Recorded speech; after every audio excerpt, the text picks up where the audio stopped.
Nossa, essa caminha do Ipiranga, Se subir, tudo tão lindo. Eu nunca mais tinha ido no museu. Eu quero conhecer o de Salvador, que eu não conheço. Esse é o Bom Fim, são 11h10, e a gente está aqui com a doutora Ximênia, né? Essa criatura tão maravilhosa, que a gente demora de ver, parece que ela nem mora na cidade. Só vejo quando a gente convida para aparecer aqui no programa, né? Mas isso é bom, porque a doutora Ximênia é bem cheia de compromissos, né? Doutora, bom dia. Bom dia, Beto. Obrigada pelo convite de estar aqui de novo com você. Adoro. E a gente também, que a certeza disso, que a gente ama essa presença tão significativa aqui para a nossa cidade, para a nossa região. Ainda continua trabalhando na Igara, doutora? Sim. Coisa boa, achei ali tão gostoso, né? Eu acho que foi a segunda ou terceira vez que eu fui na Igara. Eu acho que foi a segunda ou terceira que eu fui. Nunca mais eu tinha participado por lá. Doutor, eu quero saber um detalhe, né? A gente está no período dos idosos. Na semana passada a gente teve aqui com a promotora, né? E a secretária de Educação. E eu digo, não, agora a gente vai falar com a doutora sobre a questão. Dentro da psicologia, o que é envelhecer? Bom, Beto. Eu quero falar assim, se conta a idade, se conta a idade, se conta as atitudes, se conta também a questão do esquecimento, que isso quase todo mundo, depois dos 50 anos, começa a dizer que está falhando na esquecimento, né? Uma coisa ou outra. Então é um dos três que eu quero saber, porque é uma questão até de curiosidade. Na psicologia do desenvolvimento, a gente considera que nós temos fases de desenvolvimento, né? Então, o bebê nasce, criança, jovem, idade adulta, idade madura e a velhice, né? Então, a gente entende que nós passamos por fases de desenvolvimento e nessas fases a gente espera que o indivíduo apresente, né, os seus picos de maturação máximos e depois desses picos começa a decrescer, né? Então isso é algo do orgânico, né? Isso é biológico nosso. Isso inclui também as nossas sinapses, né? Toda a questão neuronal, ela acaba também sendo afetada. A vista, a visão, a audição, a fala também.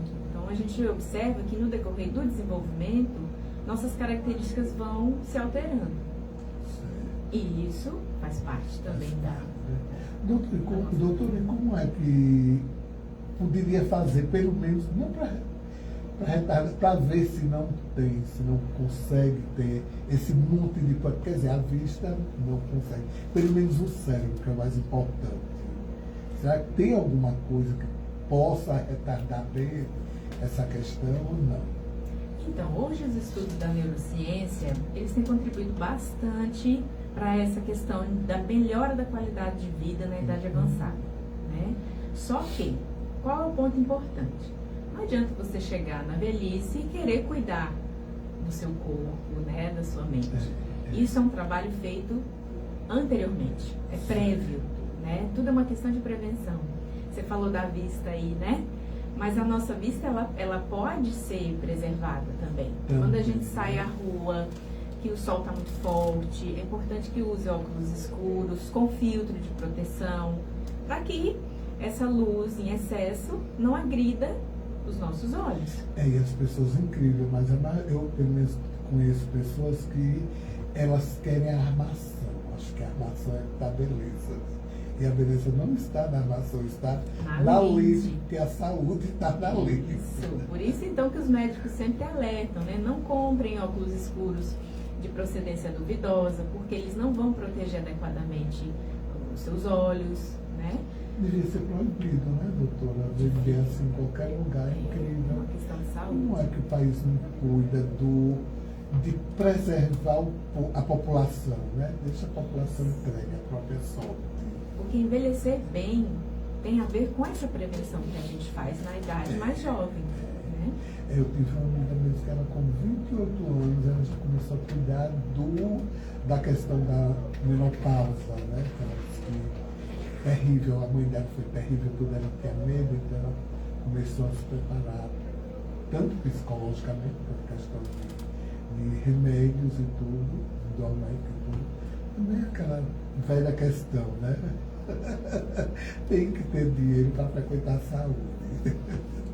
Não deveria, ou se cuidar, né, para não precisar. Né? Assim, quando você fala do cérebro, né? Assim, como é que a gente pode prevenir o cérebro de envelhecer muito rápido, né?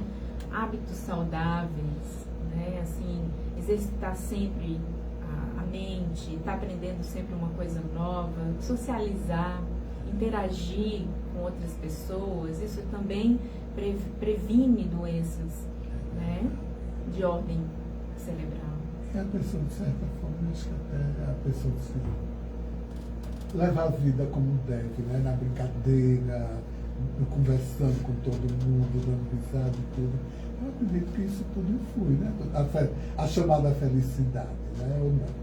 Com certeza, com certeza. Os nossos picos de estresse, eles são cada vez mais recorrentes quando a gente tensiona mais, quando a gente leva muito ao pé da letra as coisas, né? Então, isso diz muito de uma personalidade rígida que vai, obviamente, influenciar na sua velhice. Às vezes eu fico pensando que quando a gente procura a educação que está escassa, quando a gente procura o respeito também, então, embora parece que tudo isso faz com que a agressividade se torne muito evidente, né, doutora? A doutora acha o quê da questão do idoso que é meio agressivo, violento? Então, isso tudo tem a ver com a história de vida, né, desse idoso. Quando ele chega em uma determinada idade, que ele começa a apresentar uma exacerbação de alguns comportamentos, seja o mais agressivo, né, seja aquele... As pessoas têm uma ideia no senso comum de que o idoso é cabeça dura, o idoso é teimoso. É incrível, né? Mas é verdade. Por quê? Porque ele vai avançando na vida e algumas coisas vão se cristalizando, né? Vão ficando muito realmente fixas para ele, né? E vem aquela ideia de que ele não pode mudar, porque ele já está numa idade avançada e não é mais a idade de mudar. Então eu sempre coloco, toda a idade é a idade de mudar. Não tem isso de que, estou com 80 anos e não posso mudar. Pode sim. Se há um desejo, se você se dispõe a fazer essa mudança para melhor na sua qualidade de vida, com certeza. Né? Se a pessoa está viva, né, doutora? Ela Isso. tem que se dar liberdade.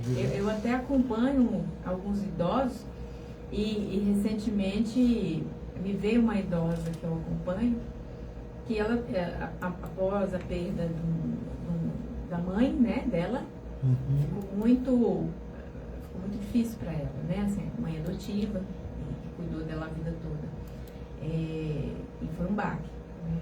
E agora, no processo dela de acompanhamento, né, ela vai se redescobrindo, né, ela vai trazendo uma nova perspectiva, né, para a vida dela. Então, assim, isso é muito bonito, né? E às vezes as pessoas pensam, eu já estou com 80 anos, para que eu vou procurar psicólogo? Para que eu vou procurar um curso para fazer? Uma desistência, né, doutora? Então, isso é uma acomodação que o sujeito vai plantando dentro da sua própria rotina, dentro da sua própria vida. Ele fica acomodado, fica naquela posição confortável. E nós, na posição confortável, a gente não muda nada. Né? E tem também aquela questão, os mais jovens sempre apontam, você já está velha, você já é velho, isso é ridículo. Quer dizer, cultural, né? Eu acho que com certeza. Eu acho que a proporção que a gente envelhece, a gente vai descobrindo nova vida, assim como eles que estão envelhecendo também vão descobrindo a vida deles. Então eles têm que se observar para poder saber que mais tarde vai ser um privilégio eles envelhecerem. Né? Isso. Porque só envelhece quem está vivo. Né? Verdade. É verdade. É incrível, mas é verdade. Doutora, me fizeram uma pergunta, eu nunca pode responder a doutora Chimila, ela vai estar lá no programa. Me perguntaram quantos tipos de agenda, já sai da velhice, já vai entrar, que por sinal já tivemos esse bate-papo aqui, mas eu não sei se eu acharia, não sei a data, né, no de período. Eu queria saber da doutora quantos tipos de autista existe, ou se não tem quantidade. Então, hoje, com a nova classificação, a gente teve uma mudança, né, nas nomenclaturas científicas das doenças, dessas psicopatologias. O autismo, por exemplo, hoje ele está incluído dentro do espectro autista. Hoje a gente tem a síndrome de Asperger, né, que antigamente também a gente não tinha. Tá? E essa síndrome faz parte do autismo? Ela tem algumas características que colocam o paciente dentro dessa categoria, né, nosológica. Tá? Então, o que é uma categoria nosológica? Uma categoria que dá um nome a um determinado transtorno. Né? Então, antigamente a gente tinha aquela ideia, né, do autismo leve, moderado, grave. Né? Hoje a gente tende a não utilizar muito mais essas nomenclaturas, porque a classificação está toda dentro do espectro autista. Né? Então, o paciente pode apresentar algumas características que estão dentro desse espectro, né? E a depender da constância dessas características, da análise clínica, ele poder ser, né, diagnosticado dessa forma. Então, só quem pode definir se a pessoa é autista ou tem a síndrome de Asperger são os psicólogos, né, doutora? A gente sempre busca encaminhar, né, para o pediatra, o neuropediatra, né, que são profissionais médicos, né, que têm a possibilidade de estabelecer esses CIDs. Né? Porque, por exemplo, para requerer um benefício, porque a depender, né, do comprometimento desse paciente, ele pode fazer um requerimento do benefício de prestação continuada da assistência social via INSS, né? Para receber esse benefício, ele precisa de um laudo médico. Né? Então, assim, o psicólogo ele pode fazer um relatório apresentando esses sintomas na criança que ele acompanha ou no paciente, porque hoje não é só... A gente tem uma grande incidência também de diagnósticos acontecendo em adultos. Né? Então, assim, é o diagnóstico feito pelo médico. Né? Então, a gente sempre orienta que ele possa passar pelo neuropediatra, que possa passar pelo neurologista, para que esse laudo, né, ele possa ter o direito de requerer o benefício. Tá? E tem autistas que recebem. E a doutora acha que essa quantidade, esse crescimento imenso é do tempo, é de pessoas que resolveram procurar o psicólogo profissional, né? Depois de certo tempo, de certa idade, e lá foi contestado que ele tem um problema, ou ela, né? Ou não, ou já existia há muito tempo e de repente nasceu, viu, morreu e ninguém sabia. Sim, as duas coisas, Beto. Né? A gente tem uma subnotificação, vamos dizer assim, né? Uma subnotificação acerca dessas patologias, porque há muitos anos atrás a gente não tinha os recursos de análise, de avaliação que a gente tem hoje. Né? Então, isso também ajuda a aumentar os diagnósticos. Outra coisa que ajuda, essas informações serem levadas à população de uma maneira mais fluida. Então, a informação chega mais rápido às pessoas. Hoje a gente tem internet, né? Que você entra lá, você pesquisa, e aí você pode fazer uma comparação do que você observa no seu contexto familiar, com o que está dizendo ali. Então, a possibilidade de buscar ajuda aumentou por conta desse acesso melhor à informação, do esclarecimento das pessoas, do avanço da ciência, né? E também o aumento também nos casos se deve também aos nossos modos de vida. né? Hoje tem estudos que falam sobre a questão dos agrotóxicos, né, nas plantações, que vão repercutir lá na gestação do bebê. O que é bom vai lá para fora, o que é ruim fica aqui pra gente. Pois né? é, então assim, tudo Porque isso, praticamente, né?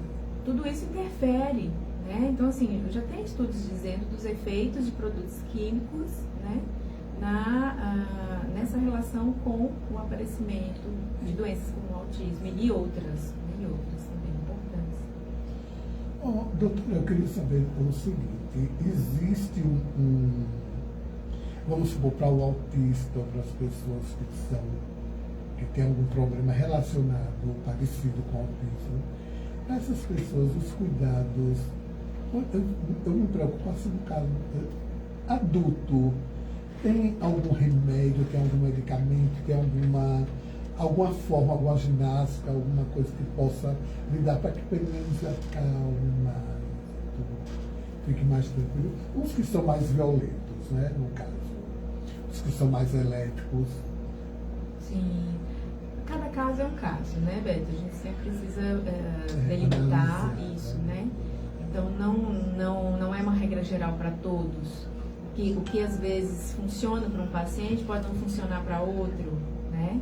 Depende muito de como aquele paciente é, de como ele reage, qual a rede de apoio que ele tem, quais as perspectivas de cuidado que ele pode ter. Então, tudo isso vai formar, vamos dizer assim,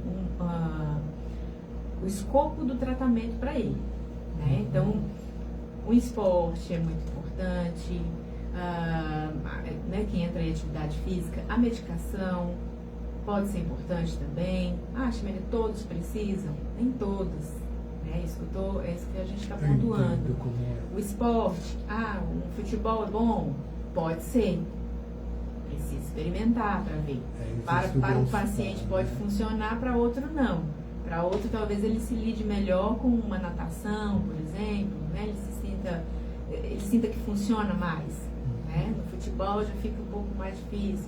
Então, vai analisar cada caso e o que o contexto familiar, o que o contexto social pode também estar oferecendo de suporte, porque isso também é muito importante. Você ter um